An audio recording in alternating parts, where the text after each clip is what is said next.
Good morning, everyone. Markets are up, and they rallied yesterday. They held the resistance, looking at the S&Ps here, and this morning they're breaking out. And clearing resistance obviously is a positive. But the turn was here, and there was a little consolidation there, and so here we are moving up, and getting through here is a positive, right? We looked and said, maybe it can get through here. Maybe it actually gets up to the 200 MA and the whole number. Historically, when prices move as they have here, meaning they went down to here, and now it's pre-market, they're up here and they take out the high. For some, that's a buy signal. For me, I'm long from here. It's just too much of a crazy pattern for me to have actually done that, looking at the ETFs and the bull trap, and then the bear trap down here, looking at the gaps. But taking out the high, if I had bought down here, I'd be trail stopping to get out up here. And what you do is you start trail stopping below a prior day's low. If things start becoming extended, of course, you can go to the hourly time frame as if things start to accelerate to the upside, and start looking for continuation patterns or pivots to use as a stop. So, the assumption is now that it continues to go higher until it doesn't. And prior day's low at a minimum is our reference point. This is the current day, so saying down here, that's the prior day's low. The spiders are going to gap up, and so let's take a look at that. And so they're at 291 and change, so they're going to gap up just above 290, and it's kind of somewhere in here you can see the unfilled gap. So you got to be a little careful here at the open that, several days up and then a sizable gap into an unfilled gap may bring in some sellers. And you can see, well, it's not too much yet. This is as of yesterday, right? Or is this live? I think that's yesterday. This one is live and it's got a bad tick. Let's see if SSO has a bad tick. No. It's a thinner traded instrument, but leveraged. Nonetheless, we can see, a little tick down there. It's clearing 112, gapping above the 50 MA. 12-ish, give or take. So some congestion there, nothing of real significance. So 5-minute trends up, 15-minute trends up. This is now out of a sideways consolidation with all the gaps and so on. So if we can make an assumption here, I think we have to, as far as all of the uncertainty about, the gap up, the gap down, the gap up, the gap down, the gap up, this gap up and consolidation here. Now it's gapping up again, but it's clearing all of this resistance here. And so in reality, I think that what is supposed to happen is that this uncertainty of all of this consolidation and gaps is supposed to be over. And historically, what should happen is that the markets begin to trend like this. This was an intraday trend, right, where it moved from here to there. But it should start to trend now because it's been 2 weeks. And it's been 2 weeks of chopping around in a sideways range. Similarly, over here, where it spent about a week and then gapped up, it should have continued, because this is, let's just call it, a resting period, and it shouldn't have gapped back down again. But this market is a little crazy. So again, trading, it's coming out of this trading range. You can say that, well, yes, it went from the bottom or close to the bottom of this range to the top of the range, and now it's clearing it. So it has run a little bit of a race, but overall it's been resting for 2 weeks. So it shouldn't come back down into this consolidation, as that's historically what should happen. And that's the takeaway here going into today, that this gap up should be supported by additional buyers or demand coming in, looking for this to go higher. Right? What is all this I'm reading? Oh, Paul's big comment here. Where's the measure breadth and preferred number of stock? With all that being said, Paul, Paul, I've studied so many different ways to measure breadth, and I'll tell you, in the end, you all come back to the same conclusion. And that's why I stopped using so many different measurements of manipulating the same data. Because when I used to look at all these different things years ago, and I did a big course on market internals and all these different internal gauges back in the 90s. And, I reduced it down to two pieces of information: a McClellan oscillator, which is nothing more than looking at advancers minus decliners, the difference between two moving averages of that, and the difference between those two exponential period moving averages, and where are they at between, say, plus and minus 1 to 200. And you just look at 0 as the neutral level. And then you look at the total put call ratio and put a 5-period moving average on the close. So you've got a measure of breadth, you've got a measure of sentiment. And when the two of them are in agreement with each other, you're at a point where the market historically is likely to stop the existing trend, right? So, and again, I used to look at a lot of information. Probably you can find that old DVD somewhere on the internet. Somebody's selling it on eBay. And it's neutral right now, Paul. And when I show it here, let me just show you. I mean, we can take a second here. It's still early. That's the tick. That's intraday internal. There you go. Just a simple McClellan oscillator. It's not an optimized one, or I know there's one that kind of adjusts, because if you scroll back in time and you go into the 80s or so, you see that it moved differently, and they say the number of stocks and were different, and now you got all these ETFs and so on and so forth. I've just stuck with the old one, and it works really well. And back at this time, I explained why this was bullish, how fast it moved. So these are some of the things that I've studied to determine that while this is at an extreme, it was actually bullish. Just looking at decades of information and looking at the price action versus the gauge, how to interpret it. So, I said this was bullish. I said, the fact that it went up here, that was bullish. And yesterday I said, even though this was actually at this red line, the fact that it was deteriorating coming down is actually a normal thing for it to do that, because the markets have been chopping sideways. Now, the sentiment gauge is dead neutral. So what that tells me is, well, this is coming up to an extreme point, but I'm discounting it. And this is my personal, someone black and white would say, oh, it's in the red zone, so it's at an extreme. Well, I'll tell you, this historically is really extreme. And so we could say that this was a bit of a power move there.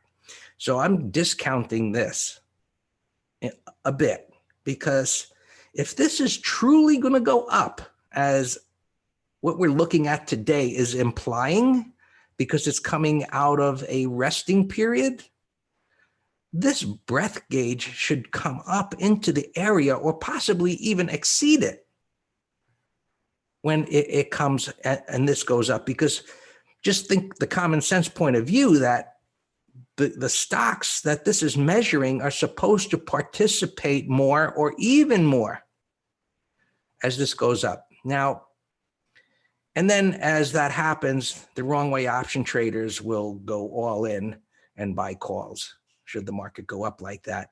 And when that happens, the market will reach a topping point and come in, and those wrong way option traders will lose their money like they always do, just like they did down here, right, when these are in alignment. So what is beginning to happen here is what I suggested yesterday, was that the garbage was going to start bringing up the rear. And what outperformed yesterday? The garbage, the Russell, right? It was the best performer, followed by the next piece of garbage, the transportation index. Right? So transport stopped just under the 50 and at this resistance, and the Russell hit its 50. There's some resistance there. Right? As I say, always look to the left. So now it's up above. It's at 131. Right? So that's a pretty decent sized gap up right there, up closer into this resistance area. And yesterday we talked about this consolidation and this bullish consolidation. So you can go back and look at yesterday's video that I explained that these patterns and so on. So just looking at the Qs, where they underperformed. So the junk was outperforming and our leaders were underperforming yesterday. You know, the Qs couldn't get out of their own way. They dipped down a few times toward this area here and they came back up again. Basically, the junk was saving the day to bring them back up and save them from falling. So we'll see what they do here today. So you want to keep an eye on those Qs to see if they actually can join and exceed here. The diamonds, 245-ish. All right, so they're gapping up to above here. And again, same story, resting period. They should be able to hold that. And what else here? We looked at all of those. You can see where the Qs are here, 24-hour chart up into the prior high. YM up 400 points, just tickling above there. The Russell still outperforming, coming up into this resistance area. This crude oil, that's, I would say, the normal one, was weak, retesting this low. Bonds doing nothing, right? Just still in this little range. Gold, just hanging out, just waiting to see what's real here with this market. That's made a pretty big move. And silver might actually have some potential here on this retest. I would see if it can get above these highs here. Maybe silver starts to participate there. So that's about it. But you can see stocks like Bed Bath and Beyond, single digit stocks that had great days yesterday. So that's a representation of junk bringing up the rear where it was at outperforming. I don't know what Groupon was doing, but there's another piece of junk bringing up the rear there and helping those stocks move along. So I guess that's it for me, Dan. It's all yours, my friend. All right, good morning, thank you. Hey, don't be calling all of our awesome positions junk. We're in a lot of those junk trades that are doing very well. Well, that's okay. That's still junk, Dan. You have to know when you're, going into the junk pit and picking up some shells. Yeah, I like your term, dumpster diving. But yeah, we have a lot of, we have a ton of open positions in the swing ladder. Look at this SYY, and I'm not going to go through them all because there's no problem children. But look at DRI. Look at that, gapping up almost $4. We bought that yesterday, or did a put spread. I've been watching these beat up cruise ships for a while. Look at that, we're up $3 overnight. 3.5. We bought it at 39. It was a no-brainer. Breaking out on the daily, that was my something bar. We had a breakout here, little downside shakeout. That's where we entered it. It was No-brainer setup. Junk or not, pattern was there. All right, let's look at, I'm not going to go through all the opens. I will if we get through these gappers first. Let's see, Marriott, we have a put spread, but I'm watching this as another junk laggard in the restaurant. I'm sorry, hotel, restaurant, tourism, casinos, airlines, cruise ships. Those are all the beat up sectors in this coronavirus. And you know, remember we had the talk the last day or two or three or four or 10 when we were talking about why is the market up when we got a recession, we're, you know, 25% unemployment. And I said, I don't know either, but the charts look higher and we're going to trade the charts. So I don't understand this gap up today, but you know, you just got to understand what trading is. NXPI, this had earnings. Look at this, another ascending triangle breakout. I've never in my life seen so many ascending triangle breakouts. And you know, the power of that is higher lows, resistance, breaking out, price void. So this was a beautiful close. It had earnings last night, so I'm not saying I would have held it. But that's a beautiful setup.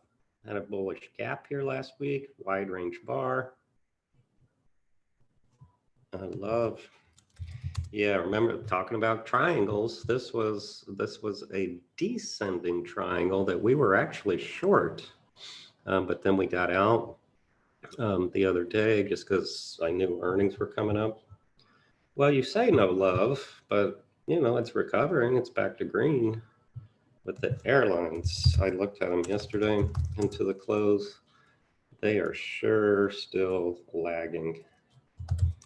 UAL, JetBlue. You know, I'll keep an eye on them.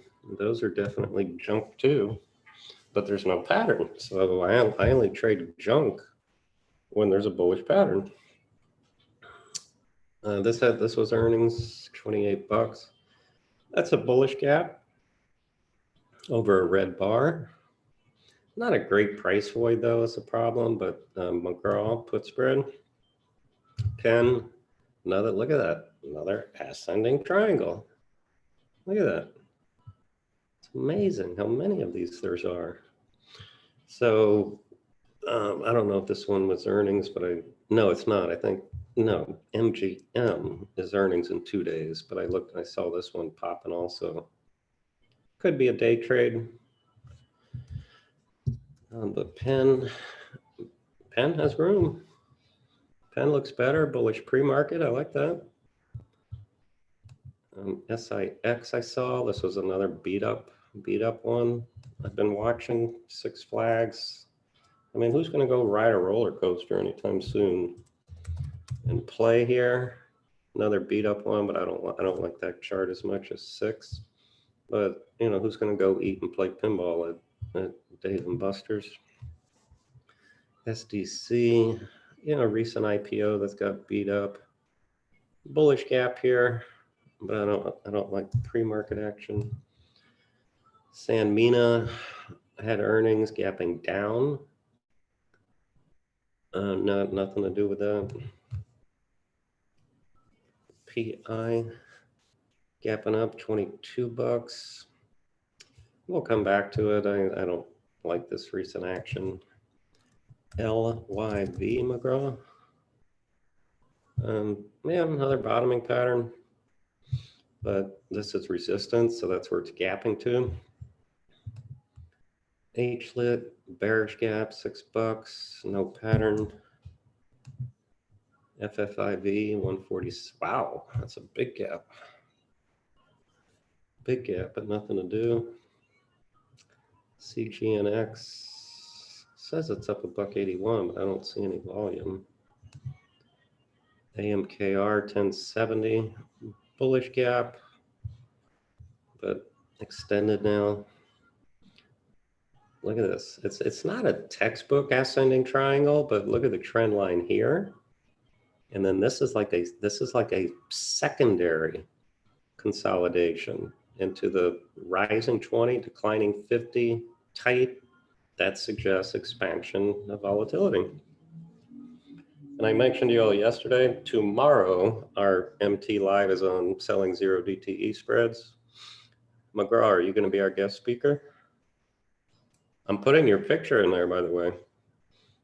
It's one of the slides, the old McGraw on his trading station. And then the following week, we're going to do these triangle breakouts. Another bottoming pattern here, PFG. Kind of a symmetrical triangle. See how the lows are lower and higher lows. So that's still a bottoming pattern. And I can't tell where you're gapping. 81. So if I don't see any pre-market prints, then I can't give you an opinion on a gap situation. Did I lose my gaps? No, they're spiders. So these, yeah, I don't know why it's not showing a lot of gap activity. Another bottoming pattern, but I don't like all these overlapping bars. So I'm just going to delete that one. PFG. I think we looked at that already. BPM down 10 bucks here, 60. That's a bearish gap, but a big one. I don't know what to do with it. HSBC, a bank, it's an ADR. KRE yesterday had a good day. That is the regional bank ETF. Bottoming pattern, nice day with the strength in the Russell.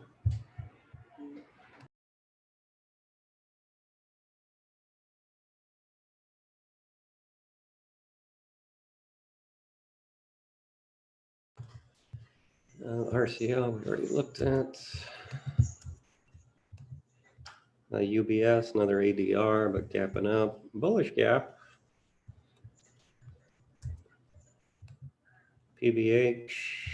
I think somebody in the room mentioned this yesterday, another bottoming pattern. Yeah, somebody in the room mentioned it because we were talking about, I think Pat did.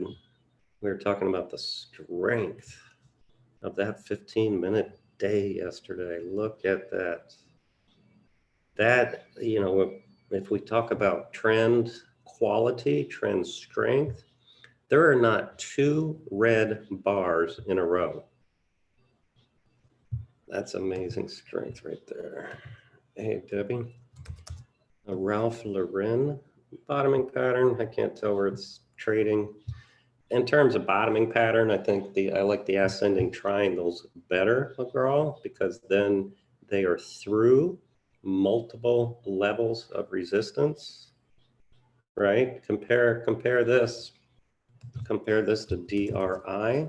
See the difference? Got a big price void, ascending triangle.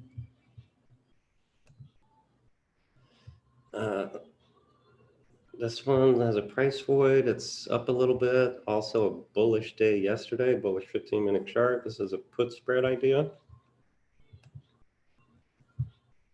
Bottoming pattern, TRGP. Oh yeah, that one of you all were bottom fishing in this yesterday. 38.36, so it's gapping up here to the 200. No interest. Oh, Greg, I'm talking, I don't know, I just came to mind. Your coffee shop, Lima Kilo. There was a big article in the journal today that the Chinese, I don't know if it was FBI or regulators or whatever, they went in and seized LK's books and all that for, don't be surprised, cooking the books. And then they also made mention of Tao. That's a Chinese online education company that they've had problems too about accurate reporting of things. UPS gapping down. Wow, that is a messy, messy chart on UPS. 98.50. Let's keep this on our list for a call spread candidate for Friday. I always like looking at the cousins, and FedEx looks superior to UPS chart. UPS, we already looked. True. I don't know, maybe put spread. Tro up 250, put spread idea. I would not swing this one. You got all these overlapping bars, you got resistance, but under today's only Tuesday, so under last week's low, that's a put spread. SPGI, put spread, but it's up 5 bars already. Siri, it's moving pre-market right here. Target though, low 6s, and it's up 3 days. PII, a nice breakdown failure here and a little bull island gap off the low. Gapping up to 70, and it's up a couple days. No interest in that. Pfizer, I think Alex has been trading this. Alex, do you hold over earnings?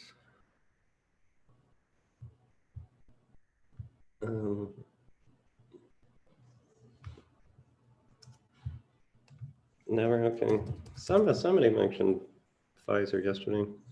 J&J for KJ, gapping down. Yeah, you can see if it sets up for a day trade short, it has room.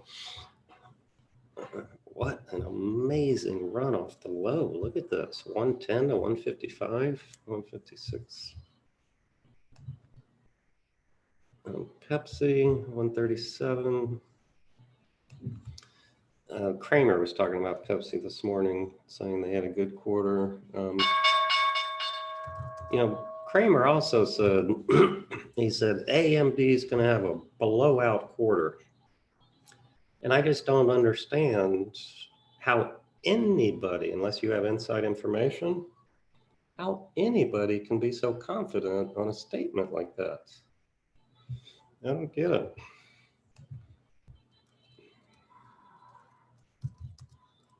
Zoom, we still have a call spread.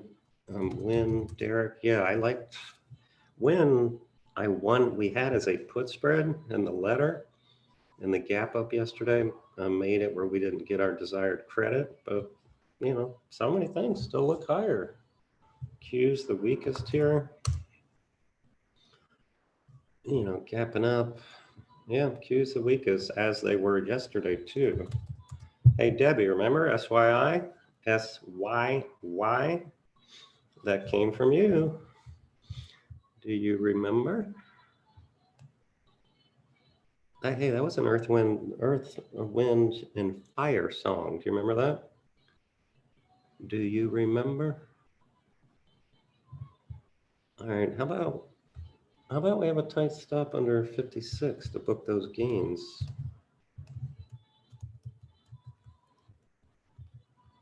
Or at least half.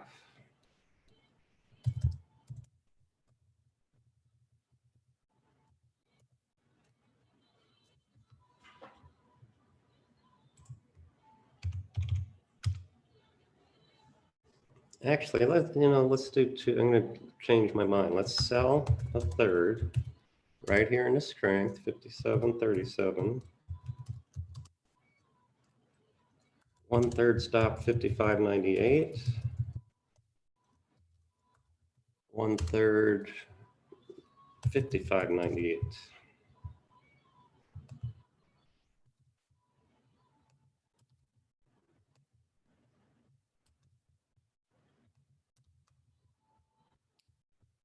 So thank you, Debbie, for that trade.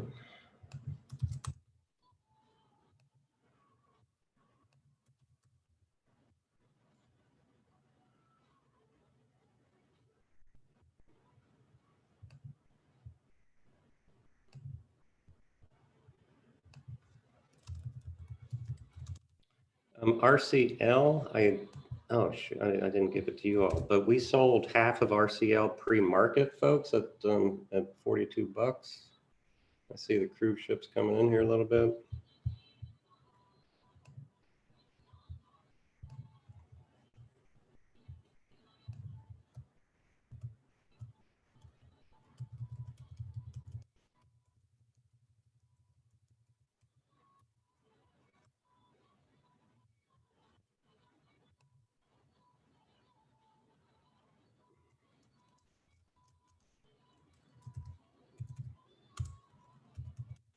Oh, I messed up those stops.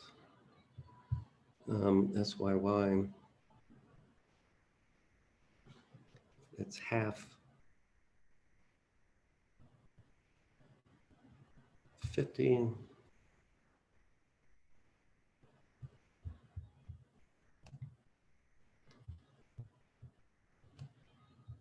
Back half. 54.93.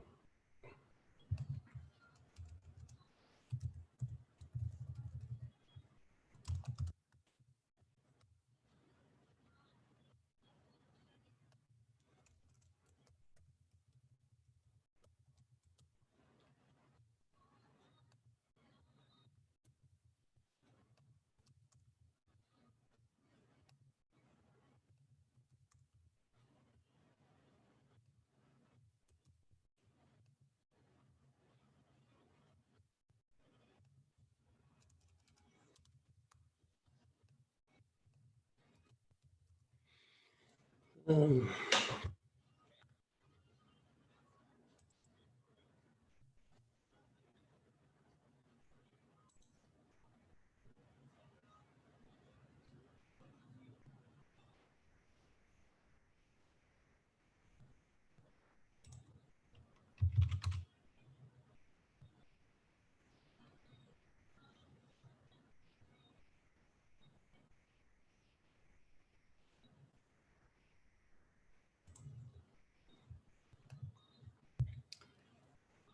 Please.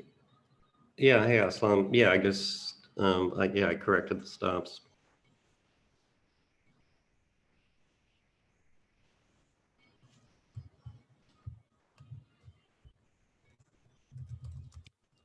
Our living, you know what? Gap after 5 up bars.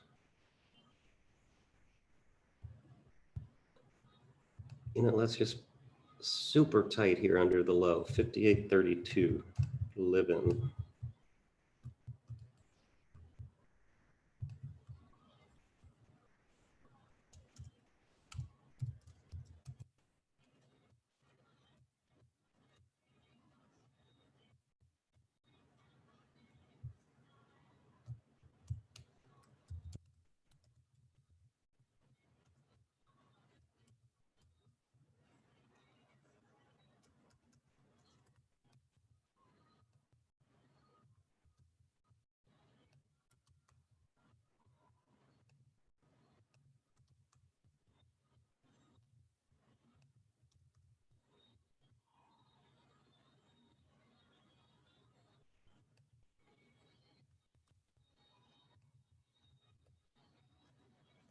Yep, Q's slamming down into the gap fill.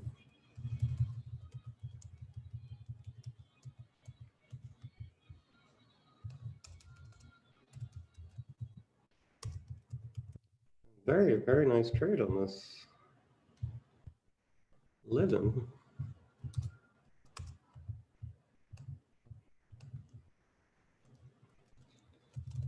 DRI.